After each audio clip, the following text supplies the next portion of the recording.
Hello friends, वेदना stories में आपका स्वागत है। मेरी आज की कहानी। घर में बहुत शांति पसरी हुई थी। अगर पत्ते भी हिलते तो उनकी आहट तक सुनाई दे रही थी। उससे ज्यादा मौन और खामोशी तो वैदेही जी के मन में थी। घर में दो शख्स मौजूद थे, पर उसके बावजूद दोनों अलग अलग कमरों में थे। अचानक गिलास गिरने की आवाज आई, तब वैदेही जी की तंद्रा टूटी। उठकर रसोई में गई तो देखा पति सोमेश जी जमीन पर गिरे पानी को साफ कर रहे थे। आप रहने दीजिए, मैं साफ कर देती हूँ। पानी पीने आया था। पता नहीं अचानक हाथ से गिलास कैसे गिर गया। अरे कोई बात नहीं, हो जाता है कभी कभी। कहती कहती वैदेही जो सोमेश जी के हाथ से पोछा लेकर फर्श साफ करने लगी। सोमेश जी को उनकी यह चुप्पी बर्दाश्त नहीं हो रही थी, इसलिए वो बोले, चलो पड़ोस के मंदिर में संध्या आरती करके आते हैं। मेरा मन नहीं है जी, आपको जाना है तो आप जाइए। आखिर कब तक बेटे का इंतजार करती रहोगी? 4-5 दिन बाद आ जाएगा ना? हाँ, पता है कैसे आएगा। वैदई जी ने तंज कसते हुए कहा। अब छोड़ो भी, क्यों उम्मीद करके बैठी हो? बेवजह जितना ज्यादा उम्मीद करोगी, उतना ही तुम परेशान होगी। मैं भी तो माँ हूँ। कहते कहते वैदई जी फूट फूट कर रोने लगी। लेकिन इस बार सोमेश जी ने उन्हें चुप नहीं कराया, बल्कि उनका हाथ अपने हाथ में लेकर चुपचाप उन्हें रोने दिया।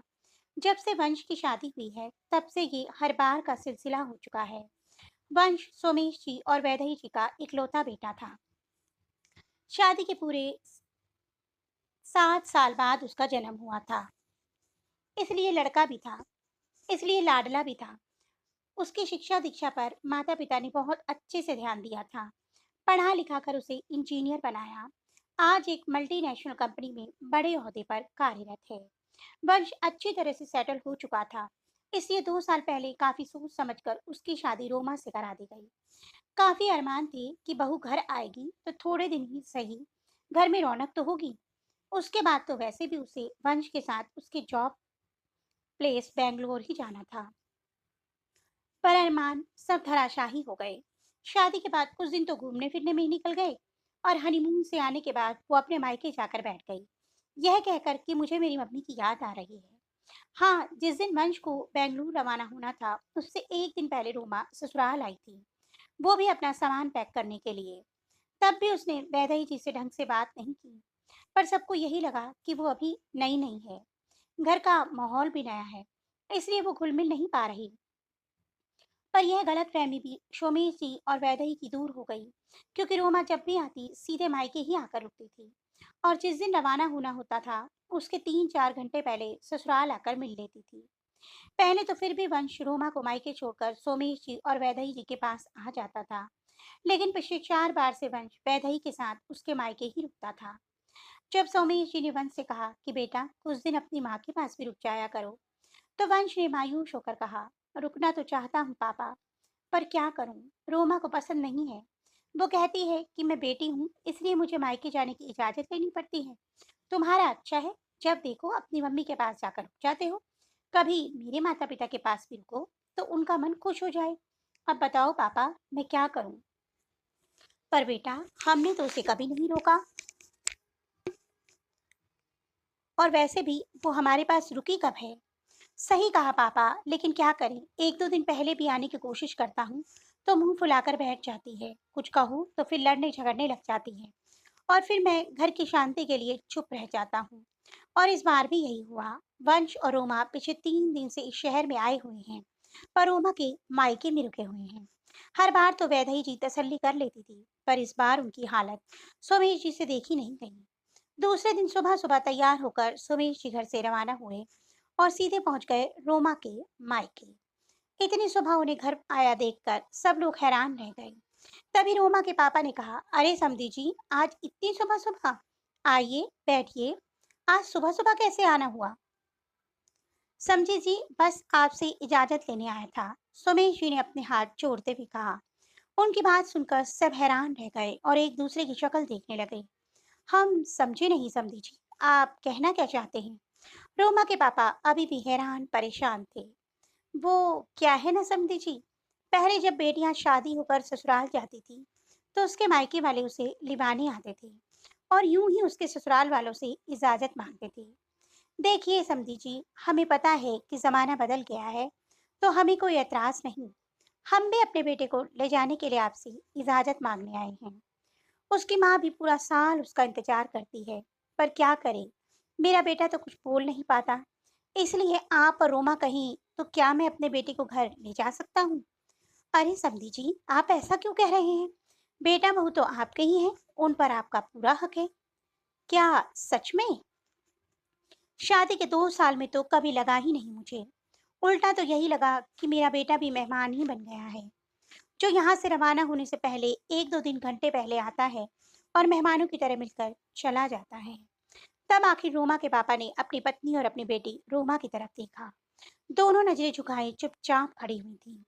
आखिर रोमा के पापा बोले, माफ करना समती जी, गलती आपकी नहीं है, गलती हमारी है। हमने कभी इस तरफ ध्यान ही नहीं दिया। बेटी की शादी तो कर दी, पर कभी यह नहीं देखा कि वह अपने ससुराल में किस तरह का व्यवहार कर रही है। फिर रोमा से मुखातिब होकर बोले, रोमा, जाओ अपना सामान पैक करो। तुम आज ही अपने ससुराल जा रही हो। और याद रखना, जैसे तुम्हारे मम्मी पापा तुमसे मिलने के लिए इंतजार करते हैं, वैसे ही तुम्हारे पति के मम्मी पापा भी उनसे मिलने के लिए इंतजार करते हैं। अगर यहाँ मिलने आती हो तो कम से कम दोनों जगह पर बैलेंस बनाकर चलो। और मेहमानों की तरह ही ससुराल जाना है तो माफ करना, आज के बाद मायके में भी तुम्हारा स्वागत भी मेहमानों की तरह ही होगा। याद रखना, कोई शिकायत का मौका ना मिले। अपने पापा के कड़े रुख को देखकर रोमा की ज्यादा कुछ बोलने की हिम्मत नहीं हुई। उसने अंदर जाकर अपना और वंश का सामान पैक किया और सोमेश जी के साथ ससुराल रवाना हो गई। इधर घर की डोरबेल बजी तो वैदेही जी ने जाकर दरवाजा खोला। सामने बेटे बहू को खड़ा देखकर वो खुश हो गई। अरे, तुम लोग आज ही जा रहे हो क्या? वैदेही जी का सवाल सुनकर बेटा बहू झेप गए, पर फिर वंश माँ को गले लगाते हुए बोला, नहीं माँ, इस बार हम कुछ दिन आपके पास भी रुक कर जाएंगे। वहां आपके बिना मन नहीं लगता था। सच में? रुको रुको, मैं अभी आई। वैदेही जी फटाफट भागती हुई पूजा घर में गई और पूजा की थाली लगाकर ले आई और बेटे बहू की आरती उतारकर उन्हें घर में लेवा लाई। थोड़ी देर बाद सुमेश जी भी घर में आए और वैदेही जी की खुशी को देखकर खुश हो गए।